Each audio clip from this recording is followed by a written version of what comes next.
good evening, good morning, good afternoon, whenever the fuck you're listening. This is Tailgate Trash Talk, Season 2, Episode 5. I got my man, Gary Freeze. Gary, how you doing tonight, bud? Doing good, man. What a wild weekend. Excited to talk about it here. Yeah, absolutely. Wild weekend. Going into this past weekend, there really weren't too many, big-time matchups that we like to see. But the weekend did not disappoint. We had some close games, we had some upsets. But first and foremost, we were in Blacksburg last week. And for those that have followed us, we've been hyping Blacksburg up. We've been talking about, what we're going to do, tailgating this and that, and things just did not pan out accordingly last week for us. To start the week off, we had a busted window on the truck. Then the generator on the camper wasn't working. And so, yeah, obviously the cell signal around the stadium was zilch. Awful. So we could not go live at the stadium or anything else like that. Gary, what were your takeaways from being in Blacksburg this past week? Yeah, I mean, you can tell right off the bat when you drive into Blacksburg, the place is a college town. I think it's a city now technically, but it's a very small location, and the campus really kind of swallows up a lot of what is Blacksburg. You got hokey statues and mascots all over town. Everything's Vatek and the mascot, the colors and all that. I was disappointed in the fact that you couldn't get cell signal. You couldn't really do anything in the stadium. It was frustrating, but honestly, that place is fucking electric though. When Enter Sandman kicks in and the fans get going, there was some electricity in the air. The game didn't go the way that Vatek fans would have wanted it to go, but for me, my first time being in a big time football house during a game. I grew up in New York. College football isn't a thing in New York. High school football is, but not college football so much. But man, that was an electric atmosphere for sure, and it was a good time, despite all the tribulations we went through leading up to it. But you learn from those things. You do, and hopefully next time we decide to go out, we'll be better prepared. Yep.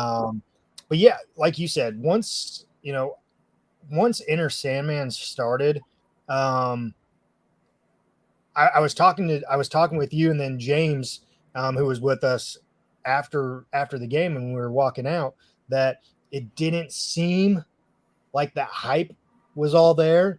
And then about 30, maybe 45 seconds into it, once everyone started, jumping around and started singing and the actual words and everything, then that's when I kind of got hyped up for it, because I had all these high expectations and everything. And it first starts and you're just like, okay, it's cool, but I don't have those goosebumps, you know what I mean? And, but once that 30, 45 second mark started, and the fans really got into it, started singing the words to the song and everything else like that, then that's when it really got rocking and, you got those chills, you got those goosebumps, and made for one heck of a night.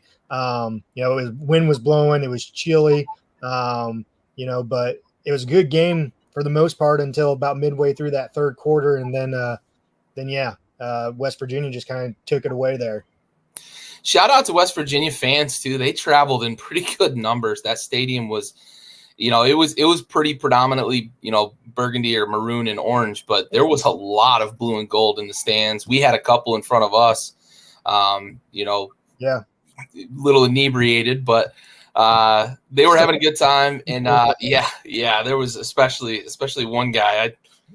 He was pretty toasty, but they traveled in good numbers. They showed up, and of course, it's the border war, the rivalry, and as James was saying, it's kind of one of those it's a rivalry, but it's not a heated rivalry. But it was a good atmosphere once everything got going. You pointed out the fact that during the intro of Enter Sandman, the instrumental intro, there isn't a lot of like everybody. I think it's a big build up to when it really kicks in, and then everybody starts singing the lyrics. That's when you get to the chorus too, right? When you get to that point, everybody knows the lyrics and they get going and they get jumping around, and then it was pretty electric all the way through the first half. Really, it seemed like the fans were on their feet a lot, especially that one that was that couple that 2 rows behind us. My God.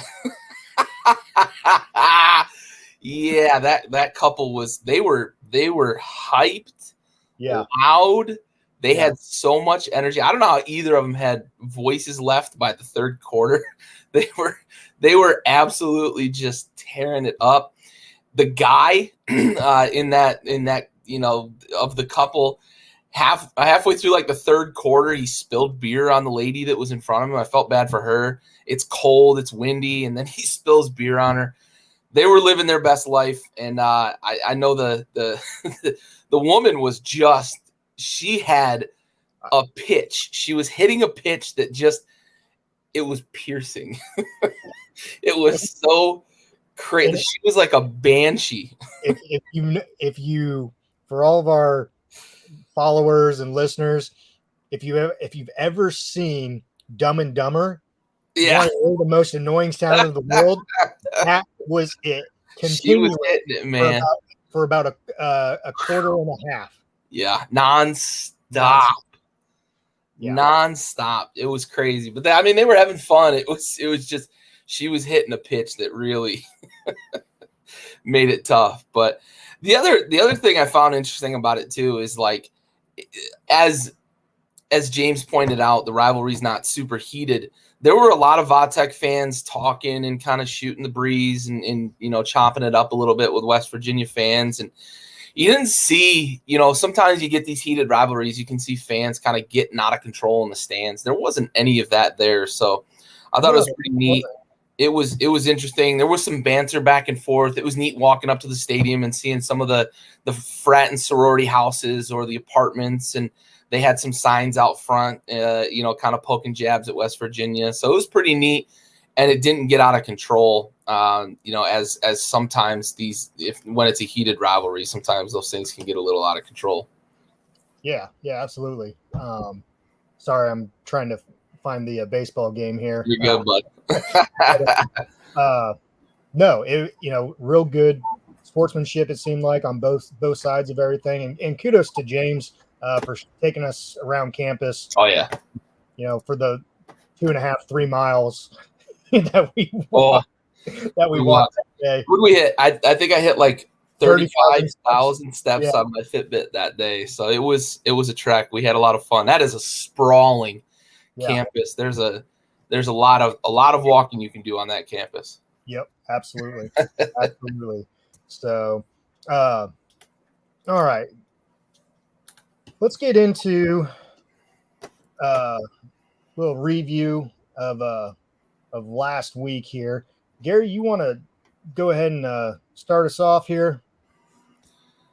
Yeah. Kent State, Georgia. The only surprising thing I think here is the fact that Georgia didn't run the score up a little more than they did. The spread, I think, was 46 was the spread, and they only ended up winning by 17. So Kent State, beat the spread there and beat it pretty comfortably. I think Georgia was looking ahead to SEC play starting up, and Kent State was kind of an afterthought opponent because they've been blown out by a few inferior teams this year, and Georgia didn't really put the wood to them or put the boots to them like I expected them to. I had picked Georgia to cover in this game, cover the 46. I thought they were just going to run away and win, 50-3 or something like that. So surprising here, but I not to spoil my pick for this coming week, but I fully expect Georgia to look at that game and say we should have been better and play better this week. Yeah, absolutely. So yeah, I'm right there with you. I thought Georgia was going to take care of business, but Kent State kind of gave them a game there for a while. Yeah. Maryland, Michigan. Michigan was a 16.5-point favorite. I had taken the points with Maryland. I thought this was going to be about this, maybe a 2-score game, and ended up being a 2-score game. The only surprising thing to me in this was that they didn't score more points combined. The over-under was 63. I had actually wagered on the over, and of course they didn't hit the over. This was a game that they got out the gates pretty quickly, and then there was a lull through like the second and third quarter, and then they put on a little bit of a show in the fourth quarter. But that second and third quarter, for any of you degenerates out there that had the over, that second and third quarter really spoiled it for us. But I had Maryland here taking the points. I figured they were going to keep it at least fairly close. Michigan ended up winning by a tutty, and a little less than I thought it would have been. But Maryland plus 16.5 just felt like too many points. Yeah, Maryland had a lead there for a while. Yeah, and then Michigan just kind of stormed back and didn't allow Maryland to score at all. I believe the entire second half. I think it was, or they might have scored. I think they got 7 in the second half. Okay, I think it was 7 that they got in the second half. Yeah. But yeah, a couple turnovers there by Maryland. Yep. A couple turnovers away, and they could have had a big time top 5 victory there. Yep, for sure. Blake Corum looks like the real deal, though. That guy, he can run the fucking ball. Good Lord. Yeah, absolutely. Yeah. One I was a little surprised by here with Clemson and Wake Forest. I took the points with Wake because I took the safe bet here. I was going to pick them outright, but then I thought that this was going to be a really tight game and it might come down to a field goal late. So I kind of played it safe by taking the points, figuring if I'm going to actually wager on this, I want to have the points as a safety net. Ended up going into overtime. I thought Wake had a couple of chances to win this thing and just couldn't quite close the door. Clemson takes advantage of a really bad Wake defense to score the 50 points that they scored in double overtime. DJ still doesn't look like the guy. I don't know what it's going to take for Dabo to, make the decision to make the move. It just feels like he needs to, but he seems to have some sort of loyalty with DJ that I feel.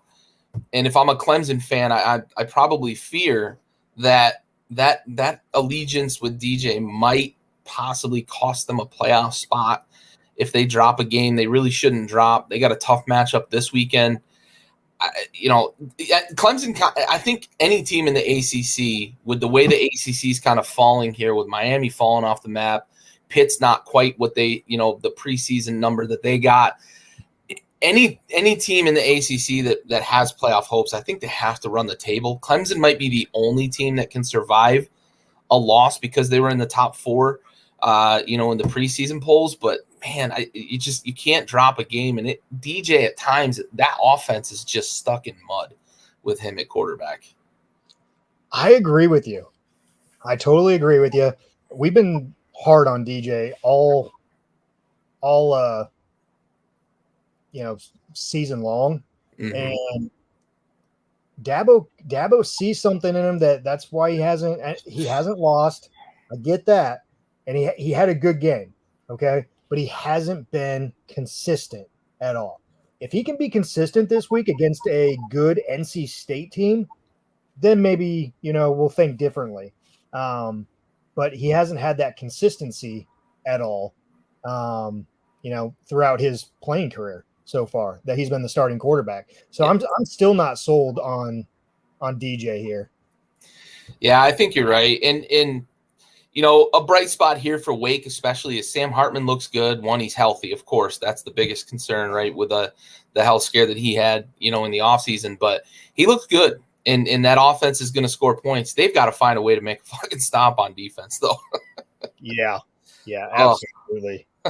Otherwise, it's just going to be another long season for him as far as high-scoring games and everything else. Yep, absolutely. Penn State, Central Michigan. I took the points with Central Michigan last week. 27's a lot.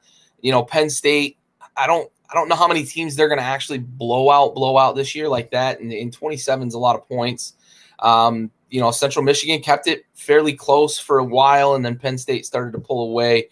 Ended up getting the win by 21 points here. They almost ended up covering the 27. But Penn State looks like, they're a top 15 team in the country the way they've been playing.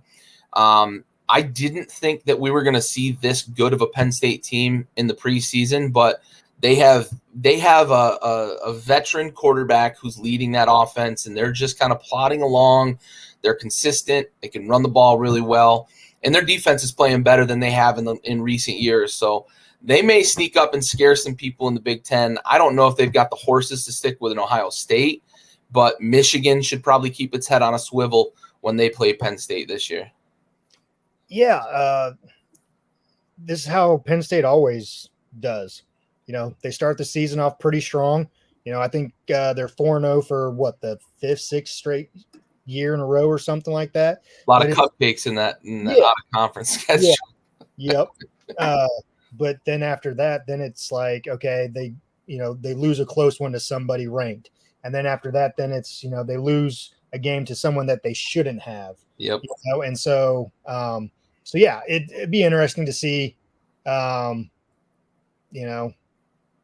how they progress this year, or if they stay on the same track as they usually have. Yeah, for sure. Yeah, it'll be, finishing a season is going to be important for Penn State. Baylor, Iowa State, surprisingly, I couldn't believe this number. Baylor was the underdog in Vegas, 2.5-point dog. I know they're going into Iowa City, but or Ames, I mean, I didn't understand how Baylor was a dog against Iowa State. I know Iowa State looked really good against Iowa, but the gauge of that's not a good gauge in my opinion. Iowa's not a good football team this year. So I took Baylor. I was going to take a money line. I took them plus 2.5, right? Just to kind of say, yeah, I take the points, but Baylor should have been the favorite in my opinion. I probably would have laid up to maybe 3.5 with Baylor, and they end up winning by 7 here. So I didn't understand this line when I saw it last week. Baylor for me was always going to win this game. Yeah, absolutely. I totally agree with you. I really did not think Baylor was going to let this one go by any means. I'm surprised it was actually as close as it was. But in the at the end of the thing, I'm with you. I did not think Baylor was going to lose this at all. So, yeah, good win for them. And Iowa State just kind of, they've been somewhat mediocre. Since 2 years ago when they won the Big 12 or a share of it or something. But they've been mediocre ever since. Yeah, for sure. Pitt, Rhode Island, this was kind of a ho-hum, opponent, but Pitt didn't put on them what they should have put on them. Rhode Island hung around a bit, only losing by 21 here. It seems like that's not enough if you're going to be a contender in the ACC like Pitt probably expects to be. I thought they should hang probably a 35-point spread on this game. It didn't even have a spread. But to me, I'm looking at this. If I'm Pitt, Sunday morning, Monday morning after this win over Rhode Island that didn't look super impressive, I'm trying to figure out, okay, how do we get better on both sides of the ball, really? Because they were stuck in the mud a little bit on offense, even against this Rhode Island team, despite the fact that they scored 45. I thought they should have been in the 50s, and they should not have given up more than maybe 10 or even 14, and they end up giving up 24. So Pitt, I think they've got some regrouping to do. They may have been overlooking Rhode Island because they're getting into the meat of ACC play here. But to me, that's a tough one. That's not a great look. Beating Rhode Island and really not separating from Rhode Island and stepping on their throats. So that to me, Pitt, you got to kind of turn on the Jets here leading into ACC play. Moving on, Florida, Tennessee. Tennessee gets a 5-point win here, and I had laid the fucking points with Tennessee. Figured they were going to beat up on Florida a little bit, and they had the spread covered, and then late in the game, they just collapsed, and it got a little dicey that they might even lose the fucking game outright late. So, wow. They did. And that onside kick that they recovered. Yes. This is one rule that I was not aware of. And so correct me if I'm wrong here, if you were aware of this by chance, but in college, if you recover an onside kick, you can't advance it. You can in the NFL, you can't. That's Yep. stupid to me. If they could have advanced it like they did, that's possibly a different outcome. It's absolutely. Yes. And so I saw that. I saw that play, and I'm like, oh shit, here we go. Yep. Like Florida's coming back here, and I just so badly wanted to give, my buddies who's a Florida fan, I wanted to give him the old Gator chomp right in his face. And here they are. They're about ready to come back and win. They just recovered the onside kick. But then, they couldn't advance the ball. And then you have, AR for a quarterback who, and I have no idea how he is so highly touted and how people are putting him as a high draft pick. I do not get it. I would love some expertise from those people because I just don't see it. I really don't see it at all from him. And the people that are making the comparisons between him and Vince Young are ludicrous to me. It's night and day difference. Yeah. It's apples to oranges here. He's athletic, right? And I think he's a big body. And I think that's where the comparisons to Vince Young end. Vince Young was a guy that could strap the team on his back. Vince Young was a guy that knew how to kind of run an offense. It didn't pan out as well in the NFL for Vince Young, but I think that had a lot more to do with Jeff Fisher than it did Vince Young. I don't know what people see, honestly, other than a big, strong, physical guy. I don't think he's got an NFL arm. I don't think he's got NFL accuracy. I don't think he's even got NFL poise in the pocket.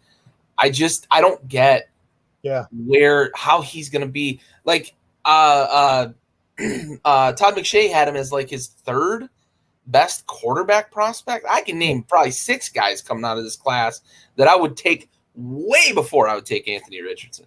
Yeah, absolutely. Give kudos to Tennessee there. Sure, absolutely. Hooker playing phenomenal. Tennessee, Josh Heupel. They got that team going, bud. They got that. Yeah, and for teams in the SEC, look out because they're getting their best wide receiver back here, who's probably a first-round pick in the NFL. So be careful. Don't overlook Tennessee just because they haven't been in the top 10 in 2 decades. Let's not forget the fact that, one, they've got a really, really good quarterback. They're playing really well right now, and they're getting some reinforcements as well for this, as they start SEC play. Absolutely. Moving on, Texas Tech. Great game here in overtime. Texas Tech comes victorious. And here we are. I said it a couple weeks ago after they played Alabama. The question arose, is Texas back? I said no. Until they start winning and winning consistently, they are not back. And they have not won consistently. They have not played consistently. And here you are losing to a Texas Tech team who's not bad by any means. But you almost beat the number 1 team in the country in Alabama. And here you're playing a Texas Tech team who's not even ranked, and you lose to them in overtime. That consistent play, you haven't brought that same fire and energy that you did against Alabama. Ever since then, you have not brought that same mentality, that same fire under your ass, or whatever the case may be. It's a different team. Yeah.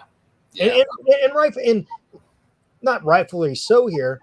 I get, people get more hyped for playing the number 1 team in the country at home, but there's a reason why Saban has been up there consistently for the past 12, 13 years.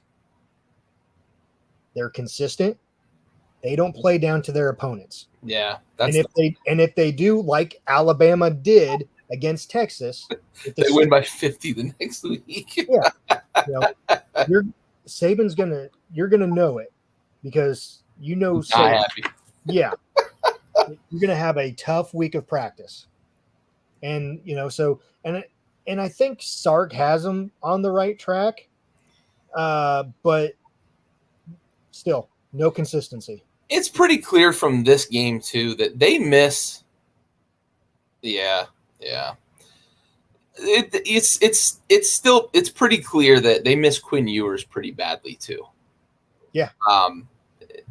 Yeah, true. Hudson is not the guy, and there's a reason that they pushed hard to bring Quinn Ewers in from the transfer portal, not just because he's a Texas guy, but because they knew they needed something at the quarterback position. And unfortunately, they're without him. It sounds like he's close and that he may be back. So we might see Texas kind of turn things around a little bit as we get to the second half of the season. But this, if you're trying to assert yourself as we're back, this is not a loss you can take. Yeah. Yep, absolutely. Middle Tennessee State travels to Miami, gets the W by 2 tutties. Miami benching Van Dyke. What do you think? What do you think of old Cristobal down there right now? I think that there was a little bit of a hangover from the A&M game, to be honest. I think that they, for whatever reason, overlooked Middle Tennessee State, or I don't. They looked just.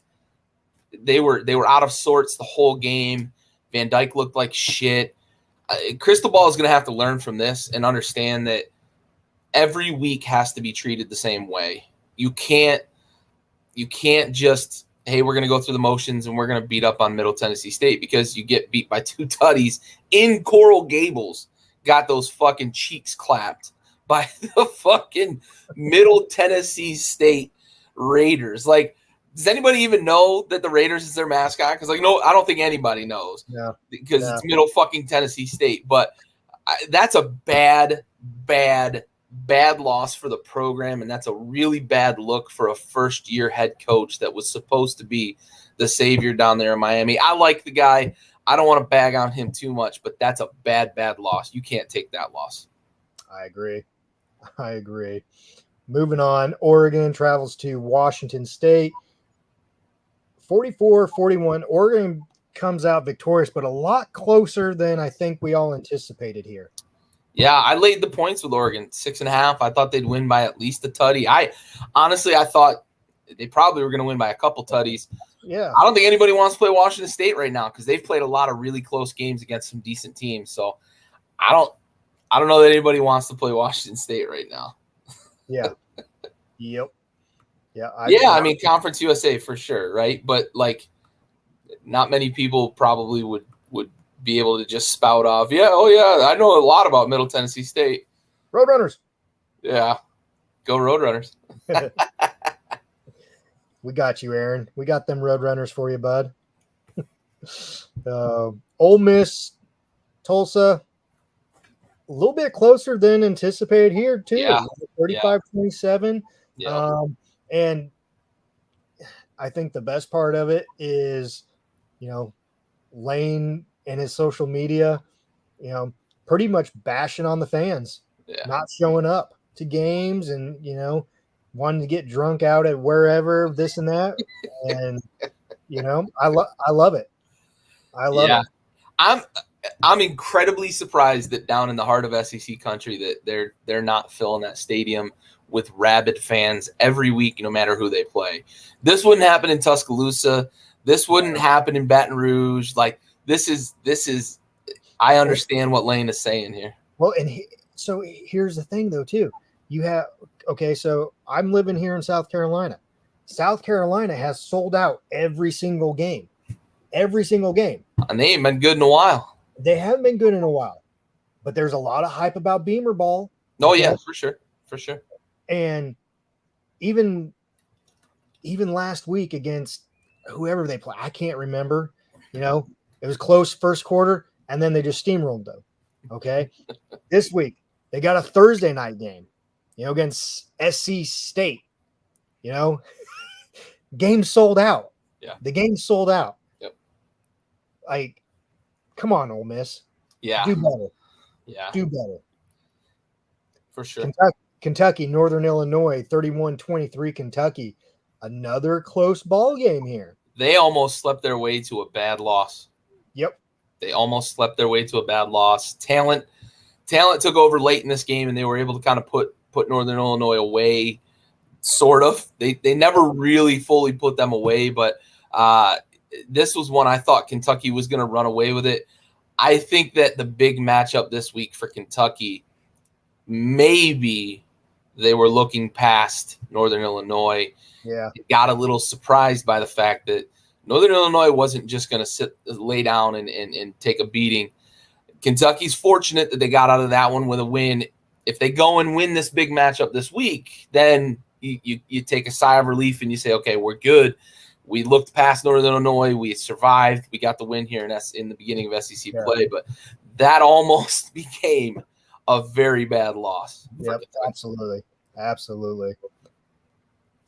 Arkansas A&M, this was a really good game, back and forth battle there. Arkansas took a good commanding 2-tutty lead, and then A&M stormed back, and then just a couple mistakes at the end there, and A&M pulled away and got the 2-point victory there at home. I take that back. It was at Jerry World. Neutral site, but more of a home game for A&M. Man, that fumble at the goal line, it's tough because you don't want to tell a guy not to be aggressive and not to try to get the points, but that's the risk you run when you're going over the pile and extending the ball, because it can get knocked out. And then I don't want to make an excuse, but that guy's progress was stopped. He was wrapped up. The refs should have stopped that play. But you've got to tackle, you've got to pay attention, but also be a little maybe more cautious at the goal line. It's hard because that play completely swung the game. They were up 14-0, about to go up 21. Or it was 17, something like that. They were about to take like a 3-score lead in that game if they score that touchdown, and then suddenly A&M's got all the momentum because it's such a big play. So many different things went wrong on that play, but then it just kind of steamrolled on them from there. They almost, they made a push late, had a chance to potentially, get themselves tied up and get it. It's just, that's a tough loss for Arkansas. It's a big win for A&M to bounce back after the upset to App State, but that's a tough one to swallow if I'm Arkansas. Yeah, absolutely. Vandy goes to Alabama. Nothing needs to be said about that game. Wisconsin goes to Ohio State and basically gets steamrolled by Ohio State. This was not even a contest after the first quarter. They were up 21-0 against the Badgers. My buddies and I, we kind of had a group message going on, and someone made the comment, does the Big Ten West even send anybody this year? They're running out of candidates, that's for sure. Yeah. That was a boat race. They got the brakes beat off of them. I did not expect it. I actually took the points with Wisconsin. I thought it was going to be a tight game. I was fucking dead wrong. I think everybody was on that one. Yeah. UConn, NC State taking care of business 41-10. Kansas State travels to Oklahoma. They come out victorious 41-34. Former Husker quarterback Adrian Martinez gets the job done against Oklahoma. That Oklahoma defense was not the Oklahoma defense that played the prior week against Nebraska. Yeah. So I imagine this week Venables was pissed. And it was more defensive minded this week at practice. I think this week we'll see a different Oklahoma team on defense come out to play. I think so too. Yeah. USC, Oregon State. Gosh dang it. Oregon State almost had it. They were winning. Then USC took the lead 10-7, I think, or 14-10 there in the fourth quarter, and then got another field goal to add on top of it. USC 17-14. Tight game, man. I mean, going up to Corvallis is tough, and USC found out. It's a tough venue to play in. I think that was a humbling experience for both Lincoln Riley and Caleb Williams, that things aren't going to be as easy as they've been so far. Yeah. And I fully expect USC. I think that they're gonna kind of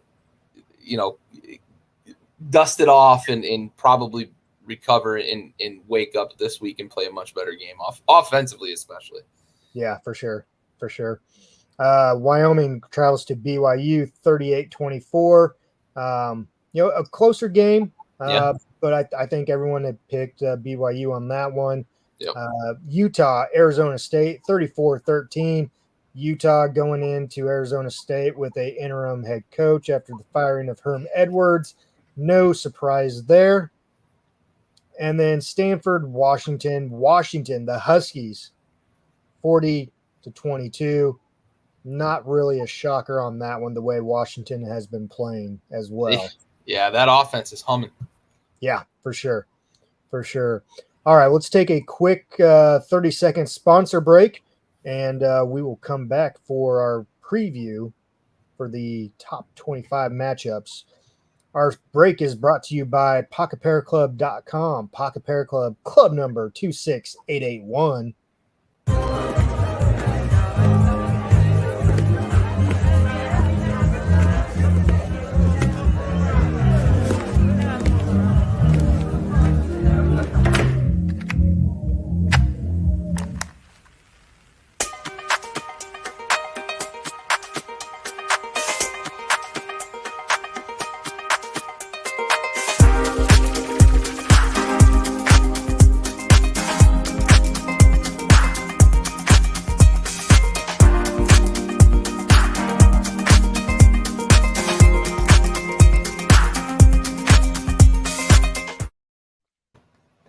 All right, that little sponsor break was brought to you by PocketPairClub.com. Pocket Pair Club, club number 26881 for all of your gambling needs.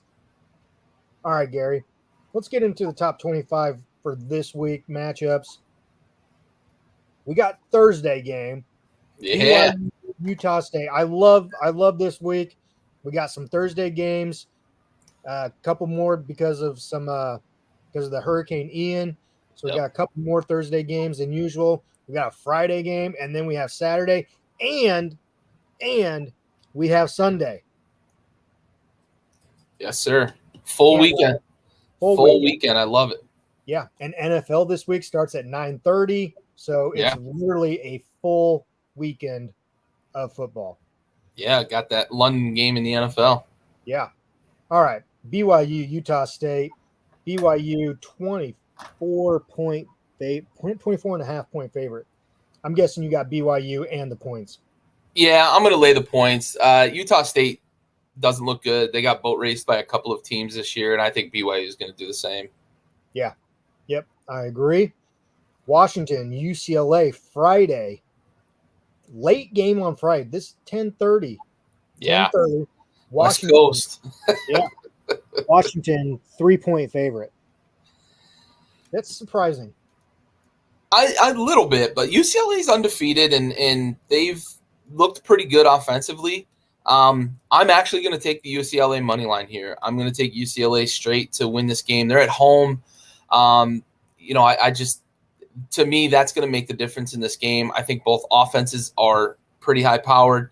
Both defenses have been playing surprisingly well. UCLA is running the ball really well, so I think they're going to try to control the tempo. They're at home. Give me UCLA money line here. The fighting Chip Kellys. You're fucking crazy. I'm going Washington here. I'm going Washington. You're crazy. All right. All right. Saturday, noon kickoff. Number 4 Michigan travels to Iowa. Michigan, 11-point favorite. Yeah. I'm going to lay the points. This is going to be like a 21-3 game. Iowa can't fucking score any points offensively. The defense is fine, but I think that Michigan's got a few too many weapons for them to really keep this game under 20 for Michigan. So I think if Michigan gets in the 20s, they're going to cover the 11. So I'm going to lay the points. All right. Well, I'm going to go opposite here. I'm picking an upset. Iowa's at home, and this is where I hate to say this about Iowa, but I was gonna take this game here. This is where they're going to get up. They're going to not. You're taking a money line. Yeah, this is where their Ooh, offense okay. starts to gain some traction, and hand Michigan a loss here. So I I'm like it. taking Iowa. I like it. Excellent. We got the upset special. Yes, sir. Kentucky, Ole Miss, Ole Miss, Ole Miss here. Yeah. 6.5-point favorite. I got the upset. I got the fighting Stoopses. This, I think, is the reason that Kentucky played so sluggish against NIU last week. I think they were ready for this game. This is a big one. If they get this, you're looking at that game against Georgia is really going to be the big one down the stretch. And then Tennessee as well. But, this is a big one. They get over this hump, knock off a ranked SEC West opponent. I'm taking Kentucky money line. I think this is what they were gearing up for. I like, Will Levis kind of showing everybody on a national stage why he's expected to be the first quarterback off the board, possibly even the number 1 overall pick in next year's draft. I need to know, though, if he watches Scarface before the game. If he watches Scarface before the game, give me Kentucky all the way. Man, I'm with you though. I'm going with you. I'm hopping on your train here. I'm going Kentucky as well here. Let's go. Let's go. Oklahoma travels to TCU. Oklahoma, 6.5-point favorite. I mean, I'm going Oklahoma after the loss last week. That defense is going to be on a tear. They're going to be on a mission. So give me Oklahoma. Yeah, I'm with you. Venables is going to fucking chew them boys up this week. They're gonna rebound on defense, and that offense still scored points against Kansas State last week. So I'm laying the points with Oklahoma. Yeah. Purdue, Minnesota, 12.5-point favorite. Row that boat. Row the boat. All right. Yeah, I'm laying the points with Minnesota. They're playing really well right now. Purdue, I don't think they're the spoiler makers of past. So for me, give me Minnesota. I'm going to lay the 12.5. Yeah, I'm with you on this one. I'm with you. Texas Tech goes to Kansas State. Kansas State, 8-point favorite. Give me Texas Tech. You taking them straight? I'm taking them straight. I wanted to so bad. I'm mad at myself for being soft. You still can. You haven't made your decision yet. I have it written down here that I'm taking the safety net with the points. But it's not fully contractual until you express it verbally. Give me the Red Raiders. We're going straight. Buddy. We're going straight. I wanted to, and then I talked myself out of it and said, let's play it safe. I'm not playing it safe. Texas Tech in the upset. There you go. Like it. Oregon State travels to Utah. Utah, 10.5-point favorite. I'm laying them. Utah's been on a mission since that bad loss to start the season. That offense has been humming. Cam Rising's playing really good football. And Oregon State's away from home. So give me Utah minus 10.5. Absolutely. I'm with you on that one as well. Alabama, Arkansas. Alabama, 17.5. I'm taking the points. This is going to be a tight game. Arkansas is at home. If this was in Tuscaloosa, Bama might cover 17.5. But in Little Rock, give me Arkansas plus the point. 17.5 is a lot. Arkansas's defense, they play very physical up front. I think they're going to run the ball, control the tempo. 17.5 is too many for me. I think this is going to be a 13-point win for Alabama. So give me the points with Arkansas. I'm with you on this one, and for one other reason. Alabama's wide receiving core. Enough said. Yeah. They don't have the weapons they've had the last couple of years. Yeah. For sure. Good point. Rutgers, Ohio State, 40.5-point favorites. Wow. I can't believe this had a line. Greg Schiano has actually said that they're going in there to win. You know, I mean, you can tell yourself that. I'm taking Ohio State, but I'm not taking points. You're gonna okay. So Ohio State, but they're not gonna cover. Correct. Yeah, Rutgers with the points. 40.5's a lot. I'm actually gonna lay the points. Rutgers is not a good football team. I'm laying the 40.5. Ohio State, they're humming right now. They feel like they're on a mission. They don't want to be embarrassed like they were last year losing to Michigan. This feels like Ohio State's on a warpath, and Rutgers is just in the way. The beating they put on Wisconsin last week, like, ooh, Jesus Christ. And Rutgers would lose to Wisconsin by 20 probably. So I'm going to lay the 40.5. All righty. All right. Okie State travels to Baylor. Baylor, 2-point favorite. I'm going Baylor. Really? Okay. I'm going Baylor. You laying the points? I'm laying points here. Yeah. I got OK State straight. I'm taking them in the mild upset here. I know it's only a 2-point spread, but give me OK State. Their defense, I think, makes the difference here against Baylor. Both offenses have been playing pretty well, but OK State's defense, I think, can stop the run against Baylor, and Baylor's strength right now is the running game. So I'm going to take OK State in the upset here, despite them being the higher ranked team, but they are in Waco. So, all right. Northwestern, Penn State. Penn State, 26.5. I'm gonna say the exact opposite thing I just said for why I picked Central Michigan last week. Northwestern, since knocking off Nebraska to start the season, has been fucking awful. And I think Penn State is going to be able to just kind of fake their way through a 30-point win in this game. So I'm laying the points with Penn State solely based on the fact that I think Central Michigan would beat Northwestern right now with the way they're playing. So give me Penn State by a ton.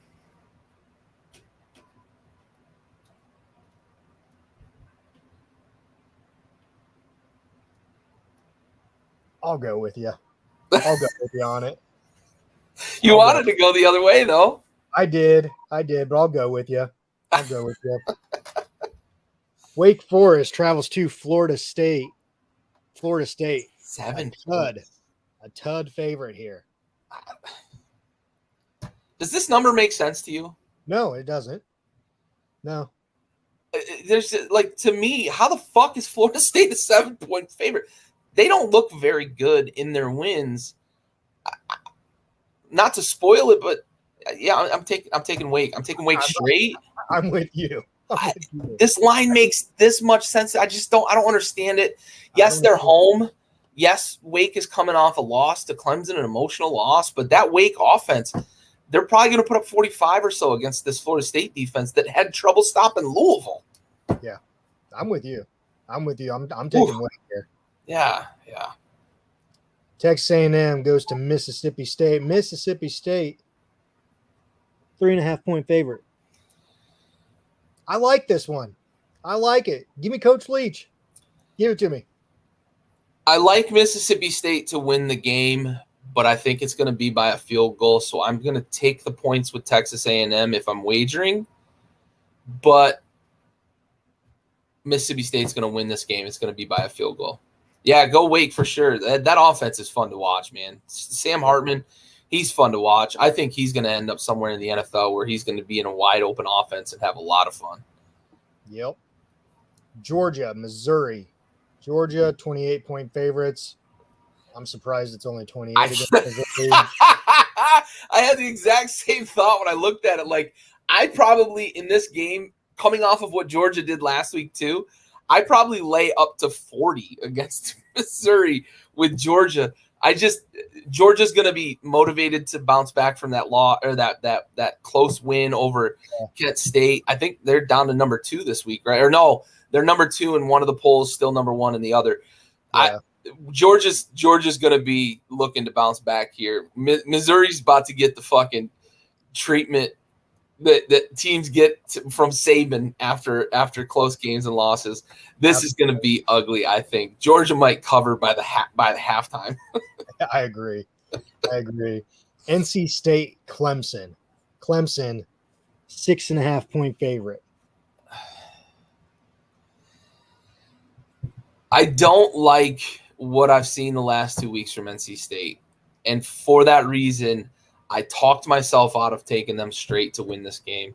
I think it's going to be a tight game. I think that I'm taking the points because I don't think Clemson's got enough firepower to run away from NC State. But despite returning all the starters that they've returned, NC State really hasn't looked very good. They didn't look great last week against UConn. I don't know that they've got it figured out that they're going to win this game. I'm taking the points, 6.5. I want NC State to win this game because, one, I want to be able to say, yeah, Dabo fucking DJ's not the guy. But I don't love what I've seen from NC State the last 2 weeks against really inferior opponents. Well, since you wanted to take them but didn't, I'll take them. I like it. See, you've got way more gumption than I do. I always feel like I treat this as if I'm putting money on it when I should just be making picks here. But absolutely. I'm putting money on my picks, so I mean, hey. Georgia Tech, Pitt 22-point favorite. I don't think this one's going to be even close. No, Georgia Tech's really bad. Yeah, Arizona State. Oh, I'm sorry. Yeah, go ahead. No, you're good. I'm laying the points. This Georgia Tech's not very good. Yeah. Arizona State travels to USC. USC 25.5-point favorite here. Yeah. Yeah. I mean, that's not enough. I'm kind of in agreement with you. Arizona State's in a lot of turmoil right now. They've got the whole investigation from Matt Araiza and company, on top of the fact that Herm was just let go. And I don't trust anyone there. I don't trust anyone. Yeah. If your assistant coaches are leaking shit to other teams about, no, I'm not, like, why even be a part of that? No, it's not good there. Arizona State's they've got a lot of problems right now. So for me, USC coming off a close win against Oregon State, they're going to look to want to bounce back as well on top of everything that's going on at Arizona State. It's for me, this is a runaway. Yeah. All right. Last game for Saturday night, Stanford, Oregon, 17-point favorites. Yeah. Give me Oregon. Give me the points. Yeah. I'm going to go the other way. I'm not taking Stanford to win, but I think they're going to keep it tight. I might have too much faith in Stanford, though, because they did get beat up a little bit last week against Washington, and I had taken the points with them last week. But I'm gonna do it once again this week against Oregon. I'm not sold on Bo Nix and kind of what goes on in that Oregon offense, but Stanford is not. They're not a good football team. They're a real good football team. So, but I just think that Stanford's that team that sometimes they can surprise you. I'm going to take the points. I think this will be a somewhat tight game. All right. Well, that's our picks for the week. Then we got a couple Sunday games because of Hurricane Ian, but no top 25 matchups there. But Gary, any final thoughts for this week? I'm excited about next week. Starting to talk Heisman. We're starting to see a couple of people kind of separate themselves in the candidacy. I don't think we're going to have as open a field as we had last year. Where it seemed like there was 5, 6, 7 guys last year that really had a stake, a stake to claim in the Heisman race. This year, I think it's going to be a little more of a 2 to 3 horse race that kind of separate, but it's going to be fun to watch the jostling that goes on between. Obviously, CJ Stroud's going to be in there, and you've got Blake Corum that's starting to separate himself at Michigan, Caleb Williams out in USC. It's going to be interesting to see how those guys continue to perform as the season goes on, and I'm really excited to start talking Heisman next week. Yeah. So next week we'll go to an hour and a half podcast. Do a little Heisman stock report, bring that back and kind of dive into a little bit more on the games and the previews and everything else like that, and hopefully talk some more tailgate trash. For sure. All righty. Well, that does it for Tailgate Trash Talk, episode 5 for tonight.